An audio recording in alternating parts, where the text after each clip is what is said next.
Bismillahirrahmanirrahim. Assalamualaikum warahmatullahi wabarakatuh. Okey, video kali ini kita akan bincangkan bab 7 iaitu proses respirasi sel. Okey, tajuk yang pertama kita akan bincangkan adalah 7.1 iaitu penghasilan tenaga melalui respirasi sel. Okey, hasil pembelajaran yang kita akan capai untuk kali ini, yang pertama adalah untuk mewajarkan keperluan tenaga dalam proses metabolisme. Yang kedua, untuk mengenal pasti substrat utama yang digunakan dalam penghasilan tenaga. Okey, yang ketiga, dapat membincangkan jenis-jenis respirasi sel iaitu respirasi aerob, respirasi anaerob dan juga proses fermentasi. So, ada 3 standard pembelajaran yang akan kita cuba capai. Okey, dalam bab 5 kita pernah bincangkan 2 jenis tindak balas metabolisme iaitu proses katabolisme dan juga proses anabolisme. Okey, kedua-dua proses katabolisme dan anabolisme ini sebenarnya melibatkan tenaga yang dihasilkan oleh respirasi sel. Okey, untuk proses katabolisme, proses ini adalah proses yang membebaskan tenaga, manakala untuk proses anabolisme ia adalah proses yang menggunakan tenaga yang dihasilkan.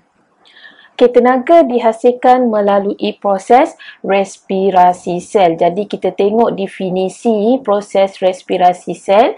Okay, ia adalah satu proses pengoksidaan ataupun penguraian molekul organik melalui beberapa peringkat bagi membebaskan tenaga. So, kita akan lihat apakah molekul organik yang akan digunakan sebagai substrat bagi proses ini untuk membebaskan tenaga. Okey, substrat utama dalam respirasi sel adalah glukosa, yang mana glukosa ini diperolehi melalui proses pencernaan karbohidrat dari makanan oleh manusia dan haiwan. Okey, manusia dan haiwan dia akan makan makanan yang mempunyai kelas makanan karbohidrat, kemudian dicernakan kelas makanan ini sehingga dia memperolehi glukosa sebagai substrat dalam respirasi sel. Okey, tapi untuk tumbuhan, tumbuhan dia akan mensintesiskan glukosa melalui proses fotosintesis, di mana tumbuhan menggunakan air dan karbohidrat serta tenaga cahaya yang diserap oleh klorofil dalam kloroplas untuk melakukan proses fotosintesis bagi menghasilkan glukosa. Okay, so basically tumbuhan, manusia dan haiwan menggunakan glukosa sebagai substrat utama dalam proses respirasi sel. Okey, terdapat 3 jenis respirasi sel yang kita akan bincangkan. Okey, ada 3 jenis respirasi sel. Yang pertama adalah respirasi aerob, iaitu proses pengoksidaan atau penguraian glukosa untuk menghasilkan tenaga dengan kehadiran oksigen. Okey, kebanyakan sel ataupun semua sel boleh melakukan respirasi aerob dengan menguraikan glukosa dengan kehadiran oksigen. Tapi ada sesetengah sel dia boleh menjalankan respirasi anaerob iaitu proses penguraian glukosa untuk menghasilkan tenaga tanpa kehadiran oksigen. Okey, ada certain keadaan, ada keadaan tertentu yang menyebabkan sel-sel tertentu menjalankan respirasi anaerob supaya glukosa tadi boleh menghasilkan tenaga tanpa oksigen. Okey, dan proses yang ketiga, jenis yang ketiga adalah proses fermentasi ataupun proses penapaian. Okey, fermentasi adalah proses penguraian glukosa yang tidak lengkap untuk menghasilkan tenaga dalam keadaan oksigen yang terhad. Okey, oksigen yang terhad atau tanpa kehadiran oksigen. Jadi ada beberapa sel, okey, contoh sel yang kita akan bincangkan, ia akan melakukan proses fermentasi iaitu proses penguraian glukosa dalam keadaan oksigen yang terhad atau tanpa kehadiran oksigen. Okey, so ada 3 jenis respirasi sel. Yang pertama respirasi aerob, yang kedua respirasi anaerob dan yang ketiga proses fermentasi. Okey, kita bincang dahulu proses respirasi aerob 7.2. Okey, hasil standard pembelajaran untuk tajuk ini adalah yang pertama, dapat mengkonsepsikan penghasilan tenaga daripada glukosa semasa respirasi aerob dalam sel.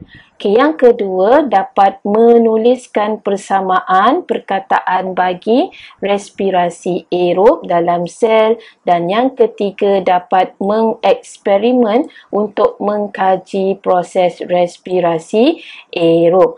Okey, untuk hasil pembelajaran, standard pembelajaran yang ketiga, kita akan bincangkan semasa kita melakukan eksperimen di dalam makmal. Okey, so hari ini kita akan fokus dengan standard pembelajaran yang pertama dan standard pembelajaran yang kedua untuk tajuk respirasi aerob. Okey, secara definisinya, respirasi aerob merupakan proses penguraian glukosa dalam kehadiran oksigen untuk menghasilkan tenaga kimia.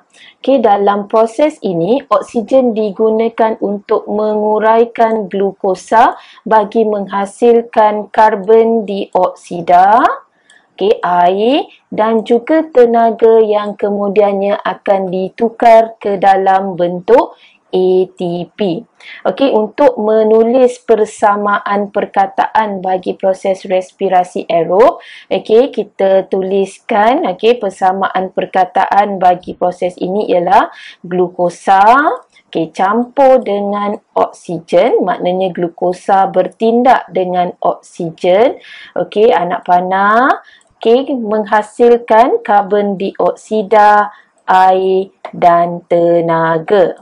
So kita campur. Karbon dioksida campur air, campur tenaga. So ini adalah persamaan perkataan bagi proses respirasi aerob. Dan bilangan tenaga ataupun jumlah tenaga yang dihasilkan dalam proses respirasi aerob adalah 2898 kilojoule. Satu jumlah tenaga yang besar kerana semua tenaga yang tersimpan dalam glukosa telah dibebaskan. Dan tenaga yang dihasilkan adalah sangat besar, iaitu 2898 kilojoule. Dan tenaga yang besar ini berupaya untuk membentuk 38 molekul ATP, iaitu adenosine trifosfat, iaitu tenaga kimia yang kita simpan untuk kegunaan badan ataupun kegunaan sel yang lain. Peringkat respirasi aerob, sebenarnya ada dua, bermula dengan peringkat yang pertama. Peringkat yang pertama ini berlaku dalam sitoplasma sel, di mana proses yang berlaku dinamakan glikolisis, iaitu penguraian glukosa oleh enzim. Okey, di mana dalam proses glikolisis, molekul glukosa akan diuraikan menjadi 2 molekul pyruvat, iaitu sejenis asid piruvik. Okey, selepas proses glikolisis, pyruvat ataupun pyruvat tadi, iaitu asid piruvik tadi, akan dihantar ke dalam mitokondria untuk peringkat yang kedua, okey, di mana pengoksidaan pyruvat berlaku untuk menghasilkan karbon dioksida, air dan tenaga. So, peringkat kedua berlaku dalam mitokondria. Okey, so kita mulakan rumusannya. Okey, dia bermula dengan proses yang pertama, peringkat yang pertama iaitu glikolisis. Okey, di mana glukosa diuraikan kepada pyruvat. Okay, berlaku dalam sitoplasma. Pyruvat ini kemudiannya dihantar ke dalam mitokondria untuk pengoksidaan. Okay, jadi pyruvat ini akan bertindak dengan oksigen. Okay, bertindak dengan oksigen dan akhirnya membentuk karbon dioksida, air dan tenaga yang berjumlah 2898 kilojoule. Okay, so ianya berlaku di dalam mitokondria. So basically untuk respirasi aerob, 2 peringkat akan berlaku, barulah respirasi anaerob tadi berlaku dengan lengkap. Okay, bermula peringkat pertama diikuti dengan peringkat kedua. Okey, tenaga yang dihasilkan tadi sebanyak 2898 kilojoule, okey, yang dibebaskan akan digunakan untuk mensintesis ATP. Okey, jadi tenaga dari proses respirasi sebahagian besarnya akan ditukar dalam bentuk ATP, sebahagian kecil sahaja yang akan digunakan. Okey, jadi ATP ini adalah tenaga simpanan. Dalam sel kita terdapat banyak molekul ADP, iaitu adenosina difosfat. Okey, adenosine difosfat bermaksud dia ada 2 molekul fosfat. Okey, ni adalah adenosina A. Kemudian kita ada 2 fosfat, 1, 2 fosfat. Okey, kemudian adenosina difosfat tadi akan bergabung dengan 1 molekul fosfat.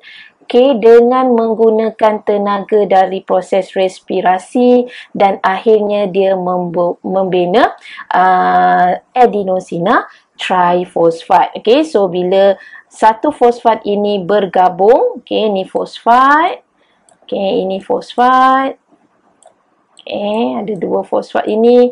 Fosfat yang molekul fosfat ini bila dia bergabung dengan ADP, adenosina difosfat, akhirnya dia membentuk, okey, 1 adenosina, 3 fosfat yang kita panggil sebagai adenosine trifosfat. Okey, tri kenapa? Sebab ada 3 fosfat bergabung. Dan tenaga tadi disimpan dalam ikatan, okey, disimpan dalam ikatan antara fosfat-fosfat ni. Okey, ni adalah ada ikatan di sini. So semua tenaga yang diterima tadi, okey, dari respirasi sel tadi, tenaga itu disimpan dalam ikatan-ikatan antara fosfat. Okey. Okey, kemudian ATP tadi disimpan dan apabila kita perlukan tenaga untuk proses seperti pengangkutan aktif, seperti pembahagian sel, jadi ATP tadi akan diuraikan untuk membebaskan tenaga simpanan. Okey, tadi kita ada, tadi saya sebut dalam ATP ini ada tenaga yang disimpan pada ikatan. Jadi apabila ATP ataupun tenaga diperlukan, ATP tadi, molekul ATP tadi akan dipecahkan kembali kepada adenosine difosfat. Okey, kita ada 3A. Okey, trifosfat.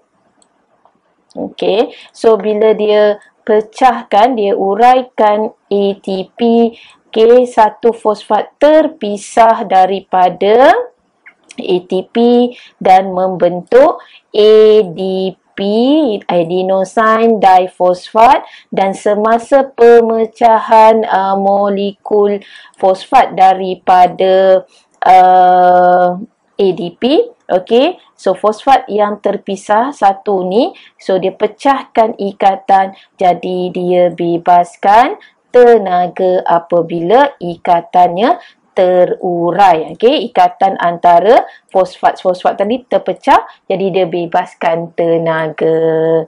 So dia akan membentuk kembali adenosine difosfat dan juga fosfat. Dan proses ini akan berulang-ulang dan kita simpan semua tenaga dalam bentuk ATP untuk kegunaan sel yang lain.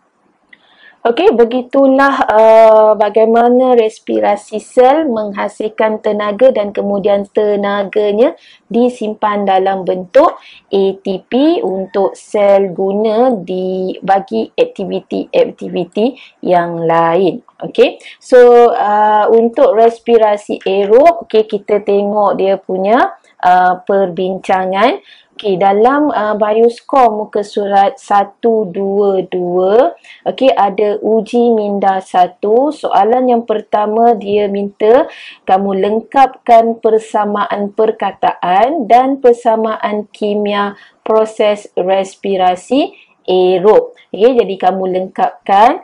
Dan untuk soalan yang kedua, okey, diberi situasi di mana bilangan mitokondria dalam sel otot atlet yang aktif berlatih adalah lebih banyak berbanding mereka yang tidak aktif. Okey, soalannya terangkan bagaimana peningkatan ini, okey, bilangan mitokondria yang banyak tadi dapat meningkatkan stamina atlet tersebut. Jadi kita berbalik kepada proses apa yang berlaku dalam mitokondria. So basically sel otot adalah sel yang digunakan untuk mengecut dan mengendur. Okey, dia punya ciri adalah boleh mengecut dan mengendur, dan proses pengecutan dan pengenduran sel otot ini memerlukan banyak tenaga ataupun ATP. Okey, tenaga yang disimpan dalam bentuk ATP. Jadi mitokondria pula merupakan tapak respirasi sel untuk menghasilkan tenaga. Okay, jadi kenapa bilangan mitokondria dalam atlet lebih banyak berbanding dalam sel otot orang yang lain? Okay, kerana bilangan mitokondria yang banyak dalam sel otot atlet, okay, akan meningkatkan kadar respirasi sel. Lebih banyak mitokondria bermaksud lebih banyak tenaga dihasilkan.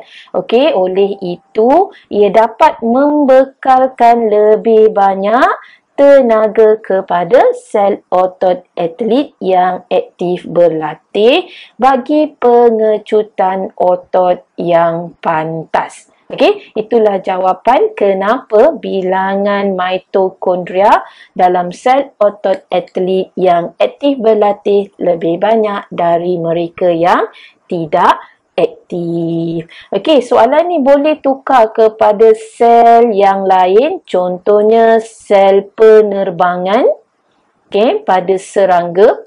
Okey, kenapa bilangan mitokondria dalam sel penerbangan ataupun sel sayap serangga lebih banyak berbanding sel yang lain?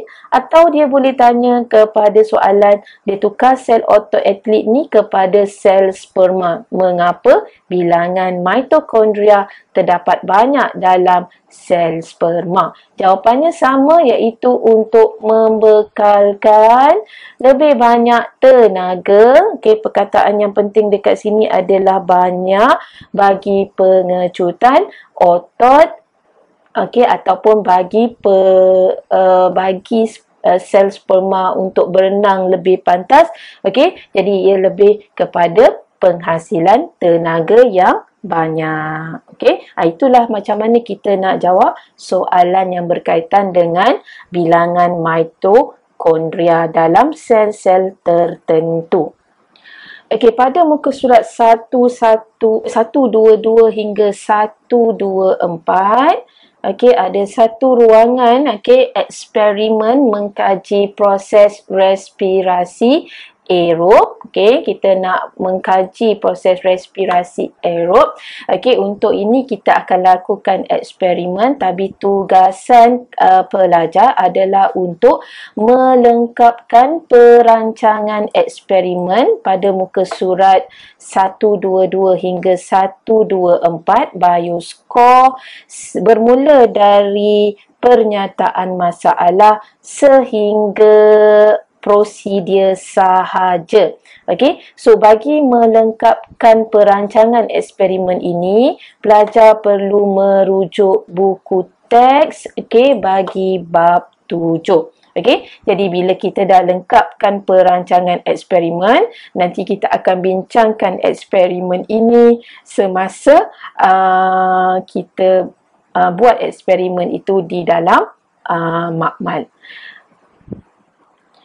Okey, itu dua subtopik untuk bab 7, 7.1 dan 7.2, iaitu respirasi aerob. Okey, kita berhenti dahulu. Okey, kita sambung bab 7 dalam video yang kedua, iaitu untuk membincangkan tajuk fermentasi. Okey, 7.3, apa itu proses fermentasi dengan contoh-contohnya. Okey, untuk itu sekian. Terima kasih. Assalamualaikum.